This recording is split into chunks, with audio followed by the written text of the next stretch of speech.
महाराज, दरवर्षी आपण दसरा मेळावे साजरे करतो. महाराष्ट्राची संस्कृती फार महान आहे. आपल्या हिंदू धर्माचा सण आहे, त्याबद्दल आपल्याला अभिमान वाटला पाहिजे. नक्कीच अभिमान वाटला पाहिजे. दरवर्षी या महाराष्ट्रामध्ये कोट्यावधी रुपये या दसरा मेळाव्यावरती खर्च होतात. जवळजवळ यादी काढली तर 20 ते 25 पक्षाचे दसरा मेळावे असतात.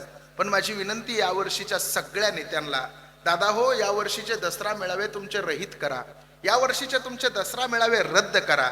एका दसरा मेळाव्याला कमीत कमी 25 ते 30 कोटी रुपये खर्च होतो. मला असं वाटतं असे 25 दसरा मेळावे जर महाराष्ट्रामध्ये होत असतील तर भरपूर पैसा या दसरा मेळाव्याला यावर्षी खर्च होत असेल. दरवर्षी तुम्ही करणार आहात, तुम्ही दरवर्षी कराच, मोठ्या थाटामाटाने करा. पण यावर्षी तुमचे दसरा मेळावे रद्द करून यावर्षी माझ्या दादानो त्या दसरा मेळाव्याला लागणारा संपूर्ण निधी, संपूर्ण खर्च तो माझ्या शेतकऱ्याच्या घरापर्यंत पोहोचावा. कारण माझ्या शेतकऱ्याला दसऱ्याचा सण कसा करावा याची चिंता आहे. त्याचा संपूर्ण संसार वाहून गेलेला आहे. त्याच्याजवळ 1 रुपया शिल्लक राहिलेला नाही. अरे, रानामध्ये पेरलेलं बी सुद्धा वाहून गेलेलं आहे, रानातली माती सुद्धा निघून गेलेली आहे. आता सण साजरा कसा करायचा? नेते मंडळी, त्यांची अपेक्षा आहे तुमच्याकडं, आशेने पाहतायत तुमच्याकडं. ते माझी विनंती आहे, या वर्षीचा दसरा आपण शेतकऱ्याच्या सोबत करा. शेतकरी तुम्हाला आयुष्यभर कधी विसरणार नाही.